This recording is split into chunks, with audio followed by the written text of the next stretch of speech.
President Trump hasn't even set foot in Davos yet. He's on the way there in the helicopter right now. World leaders, though, already taking aim at our commander-in-chief. Nicht weiterführt. Wir glauben, dass wir kooperieren müssen, dass Protektionismus nicht die richtige Antwort ist. Und wir glauben, dass dann, wenn Are the American people satisfied with the president's policies? Here now to weigh in is foreign policy expert and senior fellow at the Hudson Institute, Rebecca Heinrichs. Thanks for joining us this morning, Rebecca.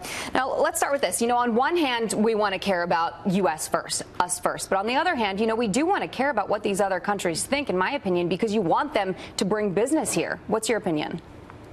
No, you want to care what they think. We just shouldn't necessarily care about some of the polls that are coming out of these countries. And remember, with an audience like this at Davos, a lot of these world leaders have multiple audiences. So they're talking to one another, but they also have domestic audiences they're trying to please as well. I think what's important is you watch what their actions are. Watch and see if they invest in the American economy. While the American economy is doing so well under this recent Republican-passed tax reform, the stock market is doing super well. And so the economy is booming. So watch and see what these countries do. And I would assess that, you know, many of them are going to do increased investment, and which is exactly what President Trump is there to talk them into doing. Well, you know, I mean, the thing about globalization and this argument from Trump's standpoint is that when you are the wealthiest country in the world, globalization often means that you're going to take a hit so that the rest of the world can kind of come up a little bit. And I think that's where he talks about America first and bringing the wealth back into this country and being a little bit more self-involved. Does that make sense? It does make sense. What the president is trying to do is he's working for the American people. And he looks, you know, he comes into office and he looks at all of these trade deals that the United States has. And you made a great point. A lot of the times it means that if you're going to be involved in the global economy, that the country that's doing the best, the United States, kind of takes a hit for the good of the whole, for the good of the global community. And President Trump is a businessman. He comes in, he says, no, look, I work for the American people and I want to get the best deals for us.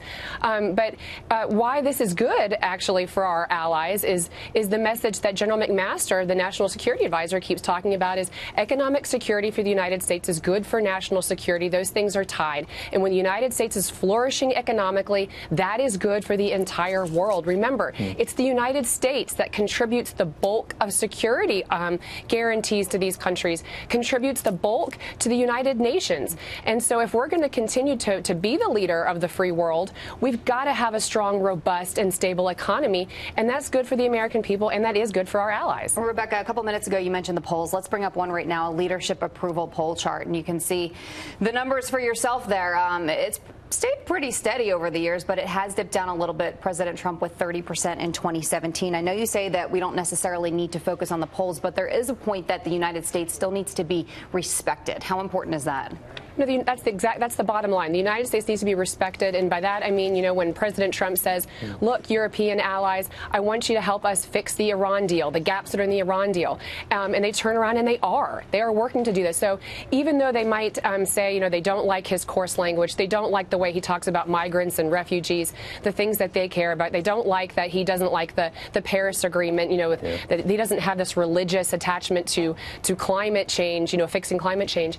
That doesn't mean that they don't care about the United States because, again, they care about the things that we provide them, like our security protections. Right. And it is funny that I read an article that Merkel is, you know, doing better than Trump right now in the world view. But if you look at where she is in her own country, she's actually taken a hit, and she had a tough time in this last election. So it's funny to see how that doesn't work. Let's talk about North Korea here. We got to switch gears.